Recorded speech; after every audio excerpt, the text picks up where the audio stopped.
Hey friends, how are you? Happy Friday! Your work week is wrapping up, hopefully. I even curled my hair today. And I have a tiny bit of makeup on. And I am excited because every Friday I like to share something from my heart to yours. I call it Faith-Filled Friday, and a lot of times it is very much in the theme of my faith and the faith life, our faith life. And hey, Christina. This morning, Eric and I were having a conversation, and it made me think back on, not actually think back, but it made me think about the idea of love languages. Have you ever heard of the theory that we all have a language of love that speaks to us? Maybe not necessarily even in relationship to a partner, spouse, girlfriend, boyfriend, whatever, but also in relationship to just the dynamic of in our humanity. And what I mean by that is like we had learned about this love theory years ago, and when we were raising our kids, after reading the book and dialoguing what the languages were that spoke to each of us, there was also consideration to our kids and what might be the language that our kids need. So there are 5 different languages of love according to this theory. Acts of service. So when we were in our earlier marriage years, we had 2 kids that were 20 months apart.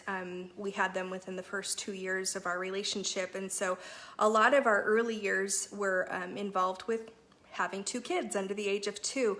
And so that meant a lot of task-driven things in life, right? Helping with changing diapers and getting dressed for the day and nighttime tuck-in and all those things. And so there were things that spoke to me back then. And then as time has evolved, there's other things, especially not having kids in the home anymore, where it can evolve, or it does evolve. And I believe this theory because it makes sense. The theories have to make sense, right?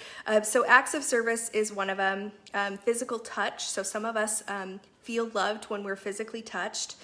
Words of affirmation. So I'm proud of you, you're doing a great job, you're really good at those type of things. Quality time. I know one of our boys, he just loved spending time, and he felt loved when we actually just got on the floor and played with him or rode bikes with him or whatever it was. He loved spending time with us, and that's how his love tank was filled. Hi, Nancy.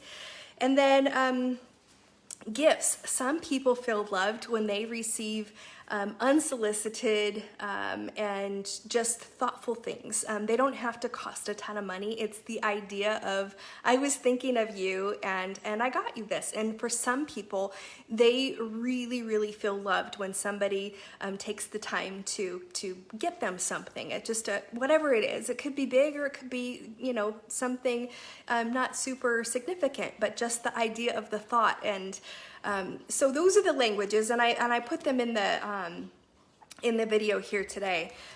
But what I was thinking of this morning was so many of us are in a position where we're used to being in contact with people. We're used to seeing our friends, and when we see them, we hug them, we embrace them.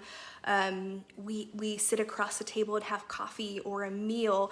And so I think a lot of us are, on the surface, we probably took for granted that part of our humanity was validated, and we felt love by being with people, and even that physical touch of just hugging a friend that so many of us are missing, right?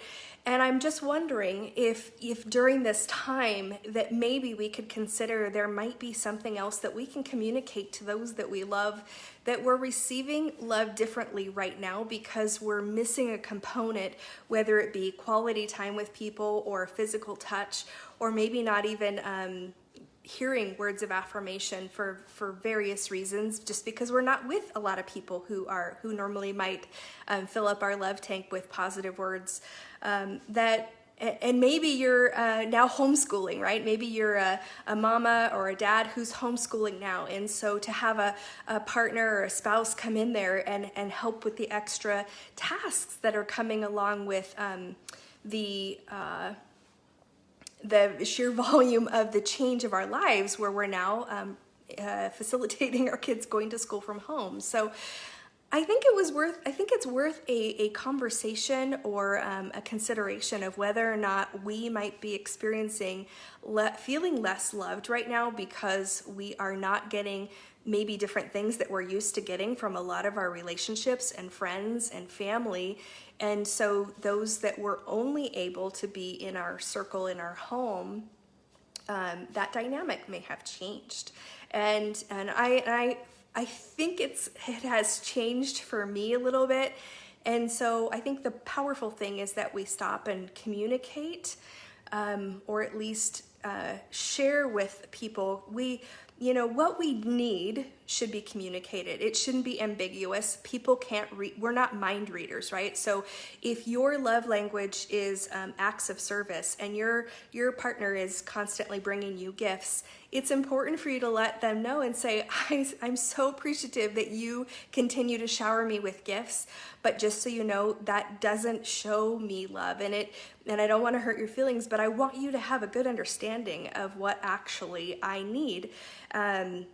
And that's okay. It's a healthy conversation to have. It doesn't mean what you were doing was wrong, but I think we're in a time maybe where something has changed for a lot of us, and it's important to have that conversation in a very healthy manner, to not get butthurt or offended or jaded that we've changed. And it's okay to have those healthy communications with those that we love and say, I know that we have maybe even talked about this before, and I've told you that serving me with acts of service really fills my love tank, but right now what I'm really needing is you're doing a great job. Those words of affirmation, or maybe it's just quality time. Maybe you're spending a lot more time with helping kids school, and just that quality time with your partner, your spouse, your mate, whatever it is, might fill your tank in a different way in these times. And I think as we slowly get back to, progressively, smartly get back to less restrictions in a healthier manner in our society, more we can social distance closer. It may evolve back to where we were before, because we will get back into that space where we're with people, we're hugging them at church, we're seeing them in different capacities, where we're feeling and experiencing different layers of love from different people in our life. And I think that dynamic has changed, and for a lot of people it's probably worth a conversation to have. So if you've never thought about the theory about how we all have different things that fill our love tank, there's a book out there. It's written by Gary Chapman, well-known author, and they've written different versions, I believe, for the family and for kids and all of that. It's a great read. It's a very healthy thought process, theory about how we receive love, and it's worth dialoguing with the people that you care about the most. So thought it was worth talking about and sharing with you today. So hope you guys are having a great Friday. We're rounding the corner. I know that I think in Northern Nevada, I think we're 6 days in to having a consecutive 14 days, so we only have 8 more days to go. I think my math is right on that. I think I heard Wednesday was day 4, so I know that we're looking at every 2 weeks of being where numbers are dropping. Then we get to move to that next phase of a little bit more freedom and connection with people. So thanks for hopping on here today, and love you guys. See you soon.